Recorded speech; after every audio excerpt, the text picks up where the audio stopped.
So this is going to be the virtual lecture for CIT 251, lesson 3, topic 3. We're going to start talking about pen testing. I do anticipate this lecture to go on and have a lot of interaction, which is a good thing, a lot of questions because it's a fascinating subject. And, you know, I did my best to cover it as best I could in the slides without blathering on. So if you have any questions, please let me know, or if you want to have a discussion about this, please let me know. All right, so, and again, so we'll talk about sources right off the bat. Let me, okay. I hit the wrong button and it was giving me a warning. All right, so let me bring up my Chrome browser. There we are. Again, this is what we're gonna do. I don't have the practice posted yet. I should actually make this unavailable. Sorry about that. And I should make this unavailable. But the terminology is out there. The concepts are out there. That's what we're gonna start talking about. And these are the two sources I most leaned on, other than personal experience and a couple other books that I just kind of read to get a baseline. So these are the two books right here. This book I thought was really interesting, Learn Penetration Testing. So I thought it's a pretty good book with some good labs in there. So if you want to learn more, this would be a good book to check out from Packet Publishing. All right, let me bring up the slides. Paid to be sneaky. That was my witty attempt at humor. All right, and I'm going to minimize this. There we go. And I'm going to hit present. All right, so loading up. There we are, paid to be sneaky. So first thing we should talk about is what the difference between a hacker and a pen tester is, right? So most importantly, legality, right? You could argue the only difference between a pen tester and a hacker is a contract, right? Most famously, of course, everyone heard the story, there was a pen testing company that was hired to do a pen test on a courthouse. I want to say it was down in the South or maybe the Southwest. It's either the South or the West. It wasn't New England. The courthouse did not want to be pen tested. But the overarching government authority that runs the IT of the courthouse wanted them to be pen tested. So they went ahead and hired the pen testers. And when the pen testers showed up at the courthouse, they got arrested. And they spent a couple nights in jail, but at the end they had a legal contract by the person in charge of the IT for that area. And eventually they were let out, but lawyers got involved, right? What else does a contract do, though? The contract also establishes the scope and the ROE, which is a term we talked about earlier when we talked about the audit. This would be a separate, if there was a pen test as part of an audit, there would be a separate ROE. There'd be separate rules of engagement. That's short for rules of engagement. And that's what the contract would establish. When I say scope, what I'm talking about is what are we actually pen testing? Are we just doing the web server? Are we doing the whole network? Are we doing the whole corporate network? Are we just doing this branch office? That's all part of the scope. What are we testing? What are we not testing? What are we allowed to do too? Scope as far as, okay, cool, I scanned you. I think this vulnerability will work for me to do a privilege escalation attack on your web server. Am I gonna do that? Like, should I actually do it to test it? The downside to that might be if I do it and it causes a memory exception, it brings down the whole server, right? That might cause you loss of business, right? So we'll talk about that a little bit too. It also might, what the tools, the difference between a hacker and a pen tester is the tools, right? Again, a simple rule of thumb, and we were talking about this in the previous class just now. If you make money on software, you should pay for that software, right? There's going to be a lot of software I'm going to list in this lecture, or this multi-part lecture. Is going to have a free version and a pay-for version. The pay-for version is only going to have a couple more features, to be honest. There's not a whole lot of feature sets. Metasploit, Nessus. I'm trying to think. A couple other. Drasus, which is the report software. There's a pay-for version and there is a free version. Some of them have some important features that are held back in the free version. Oh, Burp Suite is another one, which I can't remember if I mentioned this one, but anyway, so there is differences between the free and the free will still work, and we're going to be using free because we're academic and we're not making money, and we're just learning, and we can still get the job done and understand how the software works and how we're actually testing stuff, but it doesn't have the full feature set. In general, a pen tester is making money, so they should pay for that software. Okay. So also a difference between a hacker and a pen tester tends to be the tools themselves, right? Hackers might have custom tools, stuff they can download from message boards. I just showed my age, message boards, or I guess I really show my age by saying IRCs. But you know, tools you can download from other you know, compatriots, right? Other people that have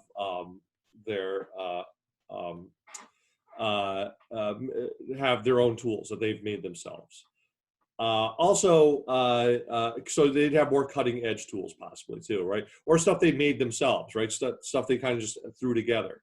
If you're a pen tester, you're probably working for a company. It might be a company you own. But if you're working for a company, and they might have they might restrict the type of tools you're allowed to use. Also, again, the scope, the contract might also restrict the tools you use. Why? Because again, if we're in someone else's network, yeah, we're pen testing it. We're going to find one of the tricky things about pen testing is we're going to be privy to information that is private, because that's our part of our job is we're supposed to see if we can get to this information. But that makes us kind of liable in some regard, right? And that's where the contract comes in again. Who's liable for that? You know, we've talked about this in other issues, is the whether or not a vendor, any vendor, how are they going to handle your company sensitive data? Well, in this case, we're going to flip the script a little bit. If we're the pen tester, how am I going to handle your sensitive information? You're my client. You hired me. How am I going to? I'm your vendor. How am I? If I bump into PII of your customers, what am I going to do with that, right? And if you have a custom tool or something you downloaded from the internet from your buddy JBug or whatever, right? Is that tool going to respect the PII? Is it going to respect the contract that you have, right? So you tend to be a little bit more limited in what tools you can use. All right. So there's that point. And then the end result, right? So when we're done as a pen tester, we're going to have a report. This is my report. This is what I found, right? It may have evidence. It might not have evidence. We'll talk about that. But this is the vulnerability I used. I might say what I used. I might say I might not say what I use because I'm trying to hide that, right? I might have techniques that I don't want other people to know. Again, that's part of the contract, whether or not I'm going to tell you how I got this information. A lot of people would like to know how you got that information. You know, this goes into tools again. So long story short, I'm going to have a report. End result is a report. As compared to a hacker, the end result will be, ideally they're a white hat hacker and they're just simply going to tell you that you have a vulnerable system, you should fix it. So they're going to send a quick little email saying, hey, by the way, that you got a vulnerability. But in all reality, if it's, there's going to be some other kind of impact. It could be a denial of service, it could be theft of information, it could be, malicious code execution. Whatever it is, it's going to have an impact on that business. So in this, so that'll be a difference. One is if I'm a pen tester, the end result should just be simply a report, right? I shouldn't be selling your information, as compared to a hacker who might have a malicious end result. Any questions about this slide before I move along? I'll come over here and bring up my window. Any questions? All right. So Deep Thoughts by Jack Hackey. So one of the sources, the open source training manual for pen testing, or whatever they called it, security assessment, I think. As I was reading through it, it was interesting. They took I borrowed a lot of concepts from them. I'm not going to deny that, but they took a very philosophical approach. So this is kind of me riffing on that a little bit. There'll be if anyone doesn't know the source of this, there used to be a skit on Saturday Night Live back in the late 80s called Deep Thoughts by John Handy. And and this actually directly came from that open source manual, the PDF that's linkable and downloadable for my sources. Is it better to have a bad lock or no lock at all? That was, but this does bring up a good point though, something to consider as a pen tester, right? Sometimes the lock itself can be the vulnerability, okay? The limitations of the lock can be the cause of the intrusion, right? Their point was a door, right? If you think of doors, sometimes putting the lock in is what makes it breakable and kick downable, right? If you put in a deadbolt, okay, that's great. But if you put in a simple little kind of lock that makes it so that little door handle, I don't know the proper term, but the little thing that holds the door into the door jamb is just a tiny little piece of metal that can be easily kicked in, right? Sometimes the actual security mechanism can be the cause of the vulnerability, right? Think of VPN servers, which is prevalent nowadays.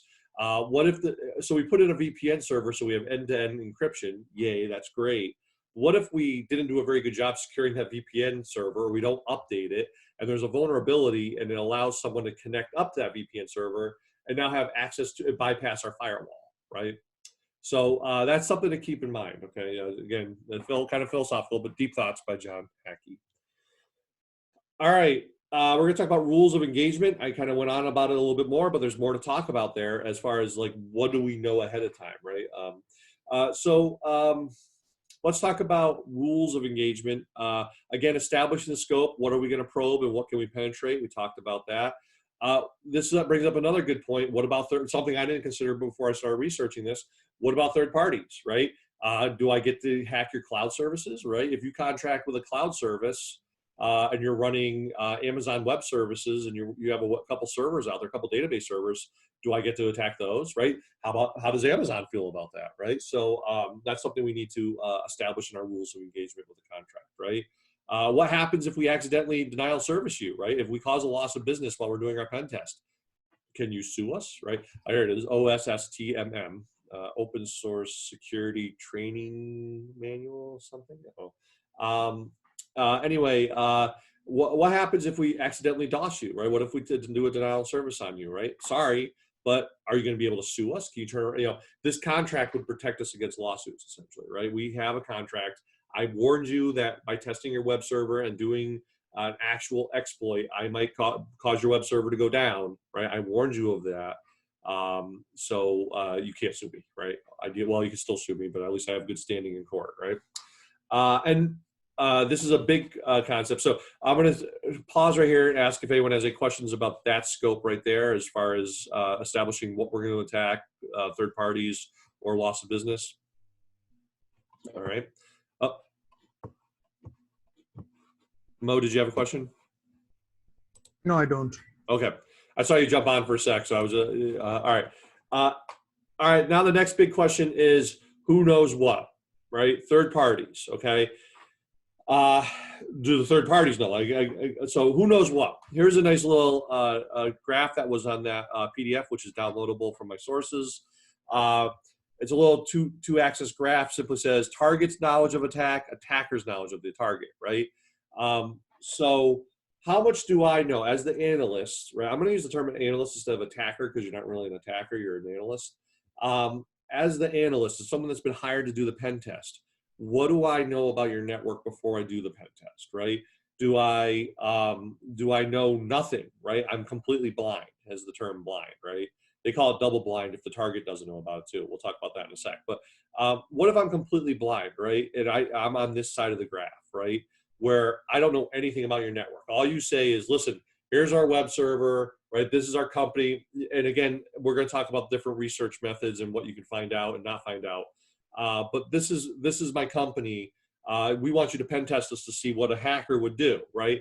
In their mind, they're thinking, okay, a hacker would go in with, no inside knowledge, which is, probably true, right? Depending on the situation.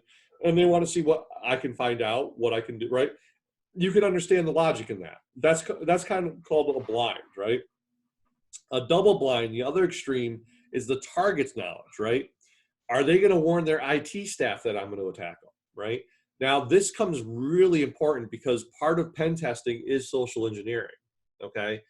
If if IT is warned or physical security, be it, you know, if you have hired security guards, are warned that I'm going to do a pen test, that's a little unfair to me as the pen tester, right? Maybe I could sneak into your offices by simply having a dummy pass, but because they were warned, hey, look out, someone's going to try to get by, you know, they might attack you with social engineering or something. Now they're going to be on their guard, right? So it's same thing with IT. IT can boost up, you know, go through their firewall real quick and look for any holes they accidentally punched through and forgot to, or not accidentally, but punched through for an experiment and forgot to close, right? So that's an interesting debate. Now, again, this all gets to a central core thing of what's the point of a pen test. You have a dual mission, which we're going to talk about in the report, right? And it's a contradictory dual mission, right? A, I want to show your network is either secure or not secure. And B, I want to show how good of a hacker I am, right? And so if at times it can be contradictory because what I can say is, well, your network's really unsecure. Look how easily I hacked it. And then it's kind of like, well, yeah, but you know, are you a good hacker or a bad hacker, right? It's one of those type things. You know, it's like, well, what if someone bad tried this? How well would they do, right? And then you turn around and say, well, your network's really secure, but I'm a good hacker, but I couldn't get into it, right? Again, it can be contradictory at times, okay? And this is where it kind of comes in with the blind and the double blind. It's like, I don't want you to tell your IT staff, but hey, can you do me a favor and save me a lot of time and just kind of send me a technical drawing of your network? Sure, you can wipe out IP addresses, but I just kind of want to look at your flow, you know, your network flow. It'll save me a lot of time doing my recon, right? Which is true. So there's no perfect way about this. By the way, it's a sliding scale as well. Greybox essentially means I'm going to know a little bit, right? I'm going to know just the bare bones of your network. Maybe you hand me a technical drawing with all the IPs wiped out. You just give me an overall look of, you know, okay, cool, they have a firewall. It looks like they have like 5 subnets coming off the firewall, 5 different network segments coming off the firewall. Okay, interesting. How can, you know what I mean? That helps me out a little bit instead of me kind of fumbling blindly through your network. That's a little bit of a gray box, right? I know a little bit, I don't know a lot. I can go the full distance, right, and know and have full knowledge. You turn over all the documentation. You turn over the holes to the firewall to me, right? I get a list of all your holes of the firewall, right? Now, what's that going to do? It's going to save me a lot of time as an attacker if I'm good. The ultimate goal in all this, right, is for us to improve security, InfoSec, right? There's no right answer here, by the way, on this scale that I have over here. Let me bring up my pointer. On this scale right here, there's no perfect answer, right? There's strengths and there's weaknesses, right? If you do a double blind, in a way, you're perfectly simulating the real world, right? Because an attacker might come out of nowhere. So people tend to like the double blind, but the downside double blind is the analyst is going to spend more time on the project, right? So it'll cost more money. Secondly, your IT, who normally would have had something locked down, was unaware of this, and they were doing an upgrade, and because they're doing an upgrade, had a hole created so their technician could get maybe they had an IP any hole in their firewall, allowing the technet to get in because they were working on one particular server, and the IP, or maybe it was the IP any to that server, right? The point is they had some hole open just for this 1 week. And now, as an analyst, I can sit there and say, "Look, you got this hole open. You guys are unsecure." I stopped saying insecure. Might be true, but unsecure. That's a bad security practice. You have a giant hole open from your IT staff going to the server, and they're like, "Yeah, we only had it open for this 1 week because we're doing an upgrade. This is not a good test." So the IT staff might come back. It's like, you can't just spring this on us, right? So again, this is a sliding scale, right? And there's no perfect answer on this. So again, I'm terrible. If you want nice, simple answers, you don't come to me, because in the real world, it's just a lot of shades of gray, right?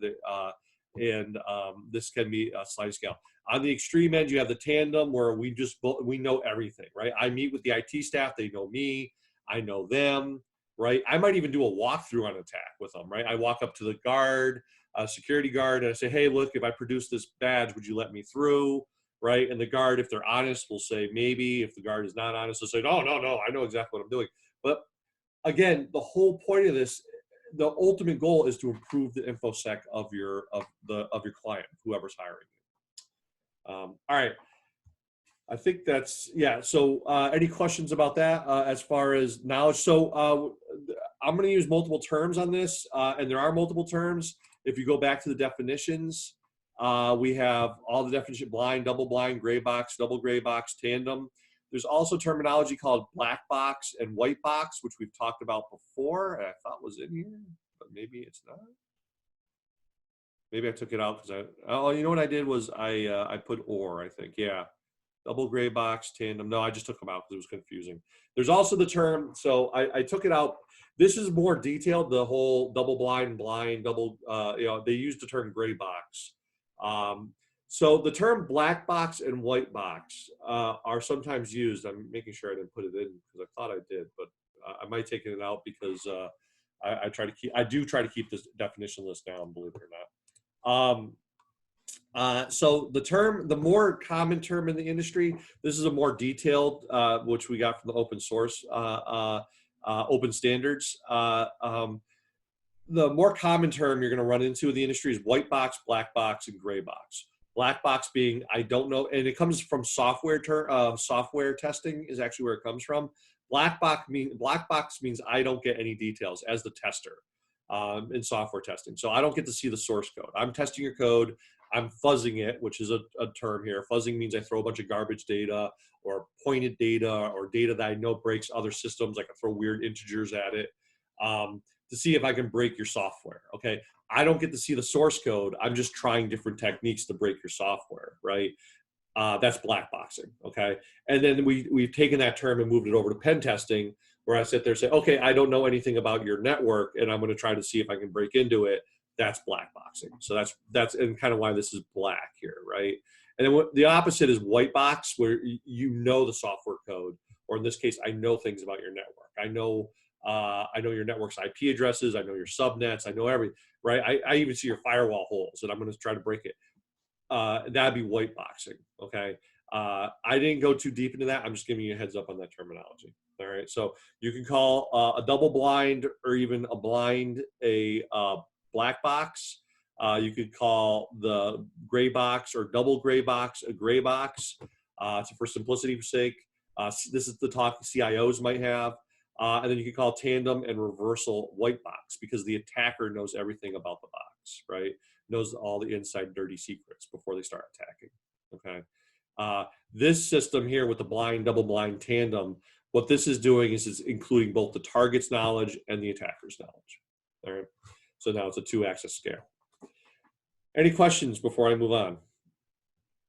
Yes, Professor, so you said there's 4 different types of pen testing in the industry. So which one is the most common way of pen testing in the industry, in the corporate world right now? To be honest, most of the time it's gray box, simply because I understand your question correctly, Mo, when I say yes. Okay. Yes. Yeah. So and the reason why is this: it's usually double gray box, okay? Because we don't want IT calling the FBI, right? And we don't want and we don't want the analysts to spend a year of their life trying to break into our network, right? And you're going to see the amount of work that goes into this, right? So we're kind of like we gray box it a little bit, right? We might say to IT, the attacker is going to attack sometime in the next 2 months, right? That way we give a nice big window, right? So IT has to be, at the very least, if they want to be a doubly unsecure, at least they have to do it for 2 whole months, right? And again, IT life goes on, new users are created, upgrades need to happen, all this stuff happens. So they want to be really vigilant for 2 months, but it's really tough to be completely vigilant for 2 months, right? As compared to 1 day, if we say what day exactly they're attacking, right? If we only give them 1 day or 3 days, whatever. So we give them we say IT, sometime in the next 2-3 months they're going to attack, right? So we're gray boxing a little bit, right? And then we also say, oh, by the way, here's the analyst. We might introduce them, or we might just give them an email, right? That way they have some way to contact the pen tester to say, hey, is that you, Kurt? We're seeing some interesting log stuff on the web server. Is that you, right? Anyway, so usually most of the time it's Greybox, okay? For the reason that I said again, welcome in the real world. The extremes often don't work. It's finding that middle ground. The middle ground tends to work what works best. Does that make sense, Mo? Yes, it does. And I am having a problem to understand what is the exact gray box. Is it the blind gray or the reversal gray box? I'm sorry. Can you repeat the question? I'm having a trouble to understand the gray box. Is it the blind gray or the reversal gray box? Greybox is kind of a middle ground where I know some things about your network. I know you might hand me a network diagram that has the general layout of your network. I might have the all the IPs that have open holes to the world and what ports they have open, right? Stuff I would find out anyway. Maybe a history, like we used to have a web server on premises, but we moved it out to the cloud, right? I have I don't. I'm not going in completely blind. What I'm doing is I'm getting a little bit of a update. And for the gray box, on a double gray box is the same thing can be true for the IT staff or the target of the client, right? They have a vague understanding of that there's a pen test going on. As a matter of fact, they were probably told, hey, turn over this information to this email address because we're hiring a pen tester and they're going to pen test us for the next 3 months. All right, so they have a little bit of information. They've been given a little bit of a heads up that they're being pen tested, but not the whole thing. We're not telling them, like if we went completely white box for both sides, if we did tandem, if we did a white box for both sides, as the pen tester, I would get full access to all your documentation, right? I could probably sit in from your inside network. I sit on your server network, right? And I can start doing scans of your network as if I'm sitting in your computer room, right? I've seen that. I've actually seen pen testers who's like, just go in our computer room and tell us what we need to do on those, and so what you're really testing there is something completely different than if you're testing if you're blind, okay? And that's kind of a white box. Again, it's all sliding scale. It's going to be contract by contract, and this will be defined in the contract. Does that answer? Does that help at all, Mo? Yes, it does. Thank you. If I could chime in real quick. Sure, Adam. I just want to say to Mo, I think about your question that the gray box is actually both of them. So it wouldn't really be like one or the other, but it depends on that scale, like how much does the target know versus how much does the attacker know. It's those two things compared together. So you could have a gray box in both of those areas, basically. So it'd be both of them. Yeah. Thank you, Adam.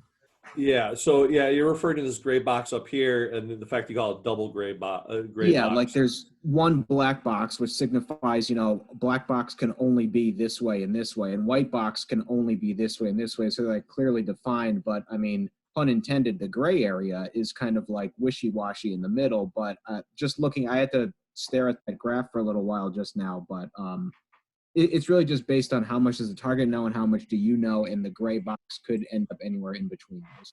Right. The way I defined it was, and to be honest, I really did grab it from the OSTMM there, was the analyst engages the target with no prior knowledge. That's double blind, excuse me. I got gray box and double gray box. Gray box, analyst engages the target with limited knowledge of his defensive assets and full knowledge of channels. The target is prepared for the audit, knowing in advance all the details of the audit. As compared to double gray box, the analyst is engaged with essentially the same rules for the analyst. The target is notified in advance of the scope and time frame of the audit, but not the channels tested. So they won't tell them we're going to do that. It doesn't tell them we're going to attack the web server. We're not going to attack we are attacking this. We're not attacking that, right? We're not giving them the full. When they say channels, what they're saying is everything on the DMZ, or you actually can do the inside, right? The analysts will be allowed to do social engineering, will not be allowed to do social engineering. That's a great example of a vector, right? Are they just going to check exploits, or are they actually going to do social engineering, right? That's my definition I took from them. Does that make sense? Yes, it does. All right. Good. Thank you. Thank you for the question. All right. Let me hit present again, but my mouse just went a little weird. All right. And present was there the whole time. Okay, so how are we doing on time here? 11:30. Okay, good. All right. So timeline.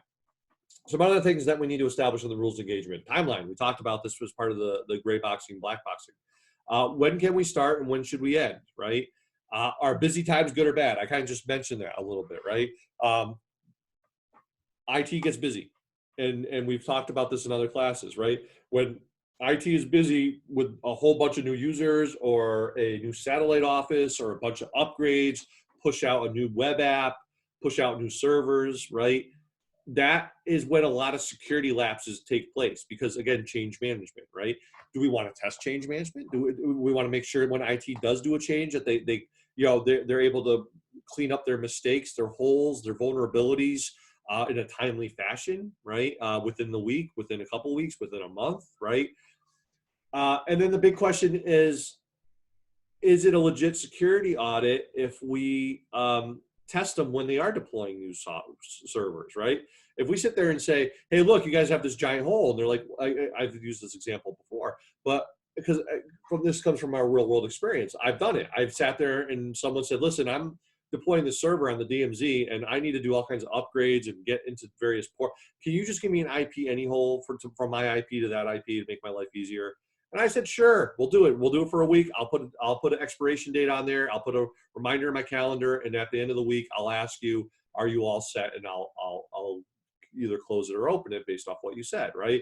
Or can we allow me to get in from home to VPN into it so I can work on it at night, right? Sure, I'll put that in the access list that tells me the VPN what you have access to. No problem, I'll do that, right? Is that fair on the IT staff who, during the middle of a massive deploy, to sit there and say, aha, you're allowing access directly to the inside from the VPN? And you're kind of like, well, yeah, because that's only going to be for a week or two, right? So is it fair? Is it not fair? Again, the end goal, this comes down to a personal preference. The pen tester's end goal, and this should be all our end goals, and it might be a little too wishy-washy, it might a little be too kumbaya-y, but to say our job is to improve the security of information systems. It's not to get you, right?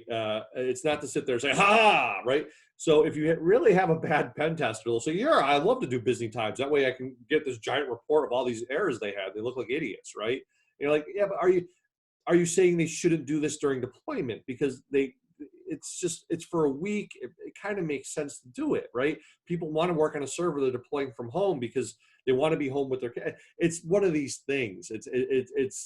Is there a perfect answer to this? No. If you do something unsecure for a week just to get something deployed, it's going to kind of happen. It's part of IT. So again, there's good answers and there's bad answers. There's good practices and there's bad practices. And the simple fact of the matter is most of the world falls in between those two, right? And at the end of the day, it should be a collaborative effort at the end of the day during the report from the pen testers to sit there and say, okay, you guys currently do this. Why, right? We're going to talk about this a little bit later called the trifecta. Why are you doing it this way? Should you be doing it this way, right? It's more of a helpful thing. So is it a good time, a good thing or a bad thing? And at this point, you poor students know this. When I have good or bad as a question, you're going to know he's going to go off in this big soliloquy about morality or some nonsense. So again, is it good or bad to do a busy time? Is there such a thing as a non-busy time for IT? Right? Certainly, certain industries have. Like if you work for a tax preparing company, guess what? Around the beginning of April is a super busy time, right? It's not a good time to go pen testing, okay? Because things are, doing a DOS or having downtime too would also be bad too. Liability. We might expose some data you don't want exposed. You don't want exposed. You don't expose. We might be exposing data you don't want to be exposed, don't have exposed, right? You don't want exposed. Sorry about that. 1B. Never happened. Don't know what you're talking about, even though it's being recorded. So you don't want exposed. We will. So what if we expose data, right? We accidentally dump. We're doing a pen test, and we're dumping a quick cat of a bunch of files, and for whatever reason, we're dumping it out to an unencrypted cloud file, and we're in the state of Massachusetts, and we get a bunch of your customers' PII out into the cloud, an unencrypted file. That by definition of Massachusetts state law means that we need to report that to the state of Massachusetts. All right. State of Massachusetts has a law in place that says any of companies or state agencies, federal agencies do not have to comply, because federal agencies within the state do not have to comply to all federal, certain state laws. But some state laws, they do have to comply. Anyway, welcome to law. The federal cybersecurity laws supersede when it comes to federal agencies, I'm pretty sure. Just, think about Fort Devens, right? So the state of Massachusetts can't kick down the door at Fort Devens and say, give us all your secrets. Anyway, so Massachusetts law, though, company or state agencies, if PII gets exposed to a public entity, so that means having it shipped out to a cloud service, you could argue even leaving the network in an unencrypted fashion. Again, it's a law, so it's up to debate, and lawyers don't understand IT very well. But doesn't stop them from, and lawmakers don't understand IT very well. It doesn't stop them from making laws. You could argue even having unencrypted data, PII leave a network is in violation, or triggers the law, the Massachusetts state law, that you have to notify the state, and the state will decide whether or not your customers need to be notified. Okay. I've been through that process. It's anyway, so we've been through that process where we said, oh shoot, some customers' PII got exposed. Let me talk to the state of Massachusetts. They looked at the incident. They had their IT people look at the incident. They said, yeah, that's fine. You cleaned it up really quickly. We don't think it got exposed. There's logs showing that no one else accessed that data. We're fine. Just delete it. You don't have to notify the customers. So anyway, that might happen. Legally, we might qualify as a contractor with access, right? So it's, again, there's written into all these laws. So case in point, that Massachusetts state law, it is allowed. A vendor can manipulate your data. A vendor can use a VPN connection, encrypted, certainly can use a VPN connection, encrypted data to download your customer's PII to their machine. That is allowed by law. So if we're a pen tester, we now fall under that. We're a vendor, we're a contractor. So we can look at your PII. What I'm referring to up here is what if happens if we accidentally send it to an unencrypted public cloud service, right? We will not hold on to said confidential data, and we will not share it, right? That needs to be expressed in a legal way, right? It's kind of like a gag order or a non-disclosure agreement, which we talked about. It goes a little bit farther. Any of your confidential data as our client, we will treat respectfully. Now, this brings up a big issue with pen testers is, again, if I'm pen testing, I might expose data you don't want to be exposed. What do I do with that data, right? Do I save it as evidence for later, and maybe I'll encrypt it, or I create a hash? I know a lot of pen testers, the ones I've talked to, who will, if they bump into something that's like damning a file, a database, they'll create a hash. And what they'll do is they'll bring that to IT and say, look, I saw your database, here's the hash. And if IT is curious as to whether or not they're telling the truth or not, they can restore that database on a separate device to its state on that day and time and check that hash and see if they match up, or especially files or something like that, because they're less dynamic than a database, right? But you can create a hash as proof, as a fingerprint. Remember, hashes are often called fingerprints. I took a snapshot, a hash snapshot at the time. So the data, the ones and zeros were this at this time, according to this hash. And IT can back up the clock with backups and reversions and say, oh, shoot, you're right. You saw that file because the hashes match. Okay. That happens. Or sometimes you actually like to, again, in my mind, this is the world of bad pen testers, the old horror stories. But the pen tester kicks down the door, goes to the meeting and says, ha, here's all your customers' credit card numbers, right? It's kind of a jerk maneuver, when you're exposing a bunch of people's credit card numbers. But if it's in the contract that they want to see the evidence, they want to, PCAPs or didn't happen. In this case, show me the data file or didn't happen. Then you have to hold on to the data file. So as a vendor, it'd be nice to specify how I'm going to treat your data if I'm grabbing your data. Okay. Any questions before we move on? Again, I do anticipate this to go 3 parts. So let's get to the next jack. We'll see how far we get with this. So Hey, excuse me, Professor. Sure, go ahead, Christian. After you're done with your lecture, could you please stay with me for like 10, 15 minutes if you're not busy? Sure, yeah, I'll do that. Thanks. My practice is not going so well. Okay. As always. All right. Thanks. I'll do that, Christian. That's fine. All right. So let's continue on with talk about rules of engagement. Finally, we want to talk about the report. Who's going to get it? Is there going to be, will it have confidential data on it? Should it have confidential data? If it does have confidential data, are we going to have a confidential one and a grade or a black lettered one where we can have a public version? If you're a state institution and you get a pen test, by default, now there's again police, legal. There are state entities that can withhold information for privacy means, or medical for that matter. But most state agencies have are under a law that any document they produce, anything that's produced by them, and STIC is one of them, that the public can ask for. The public can say, "Hey, I want to check out that document." Right? UMass the same way. All research going under UMass is technically public information, right? So because it's state money and partially tuition, there's a way around that. And UMass might do that if they're doing confidential research. It can be directly funded by an entity, or it could be funded by their foundation or their grants, and that wouldn't be privy to public information. But anything funded by tuition or by particularly state funds, which is kind of all goes in the same pool, is public information. So any research occurring there would be public, right?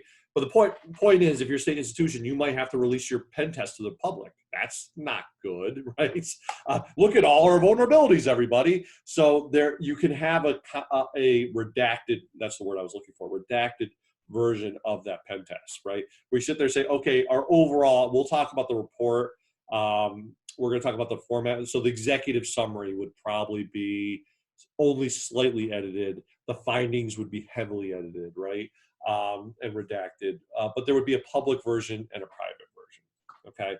And in general, that's a good idea. Again, you try to my 2 cents, and that's all it's worth, is I think most businesses and entities of all types are best being as open as possible. So I think every pen test should have, and it's more work for the analyst, for the contractor, but it does make sense for you to have a private use one, or internal and an external version.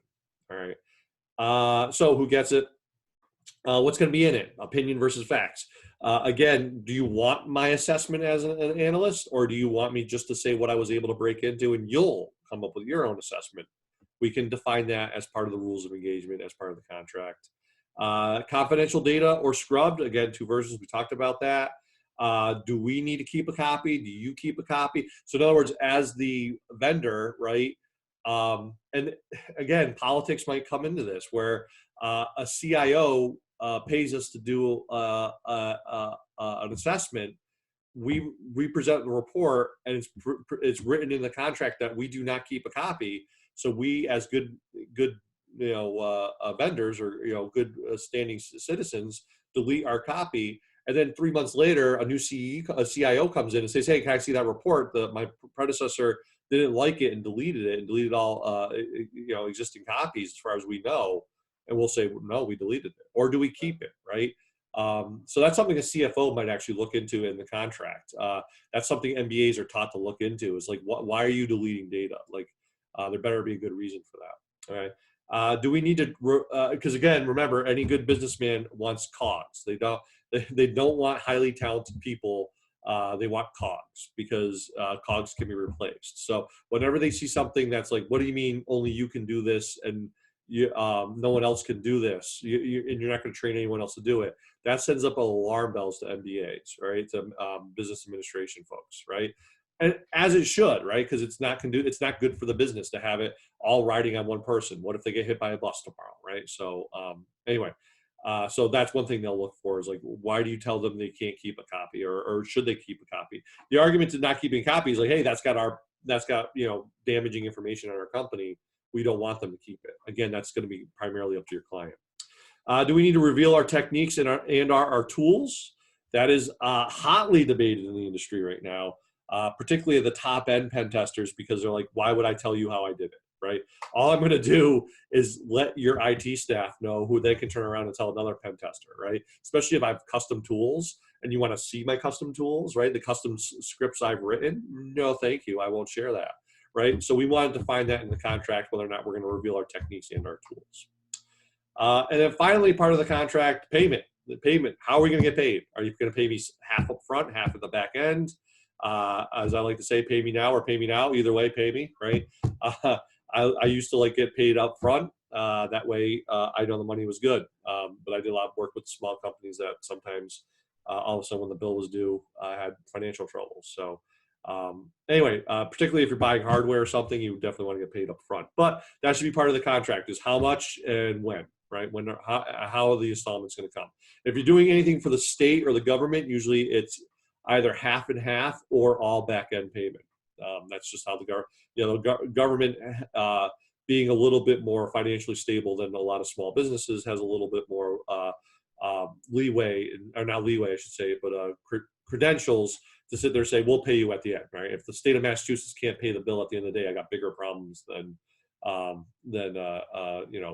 contract that's falling through. So let's do one more deep thoughts with John Hackey. Security is a process, not a product. Security is a process and a product. So that's a common term in security. It's a process, not a product. But then here we are selling our product, which is pen testing. There's also security products. There's lots of products out there that is security. Nothing will be 100% secure, and without secure practice, everything will be increasingly less secure, right? So you can buy something that is fairly, really secure. Like, okay, cool, this web server is extremely locked. I keep picking on web servers, but they have a public face. Anyway, we'll pick on it. This web server is very secure, right? However, if we don't have secure practices, over time it will lose its what we're going to talk about, which is it's going to increase its porosity, which is a term we have in our definitions, and its posture is going to become less secure. We'll talk about security posture when we talk about port.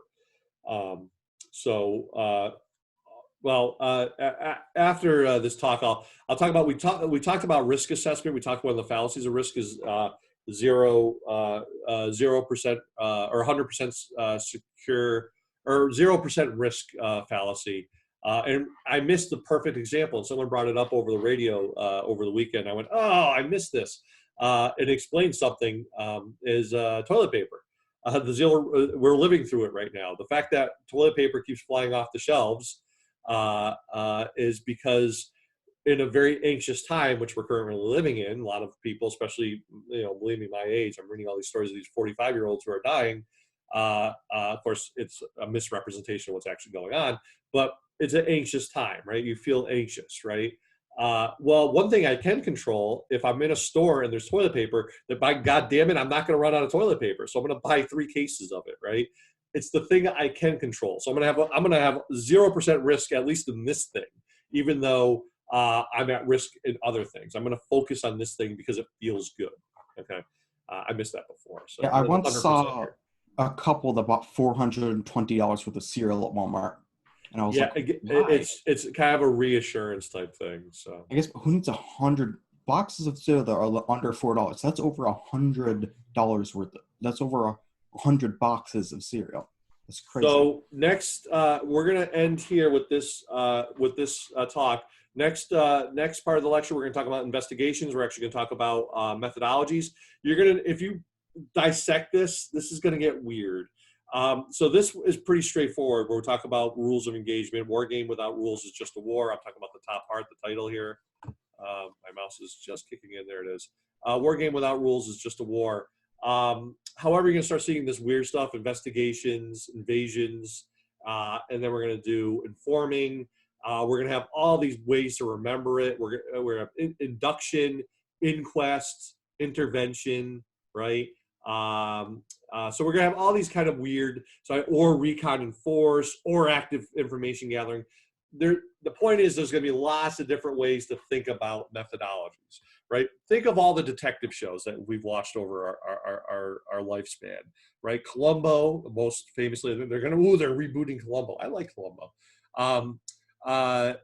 Columbo had his way, right, where he would kind of act the fool and just kind of bumble his way around, and it was all kind of a facade that he was like tricking the people who thought they were smarter than him.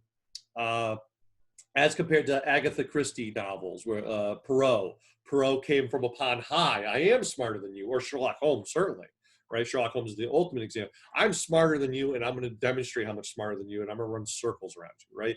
Two very different ways to investigate. Same thing's going to happen with pen testing. You have very different ways. There's an overall arc that you're going to do. Obviously, you're not going to do an attack before you do your research, but there's different ways to handle this. So we're going to talk about that, and it's going to be a bit confusing, and I apologize. I did my best to kind of put it down a pipe, but there's going to be kind of sub pipes throughout that pipe, and I apologize for that, but I did my best to limit that. All right, we're going to end the lecture here. Any questions about what we've talked about so far? All right, so I'm going to stop first the share. Stop share. And I'm going to end the presentation. I'm going to stay on to work on practices and answer any other questions. Otherwise than that, I'll see everyone on Wednesday. Stay healthy, stay safe. All right.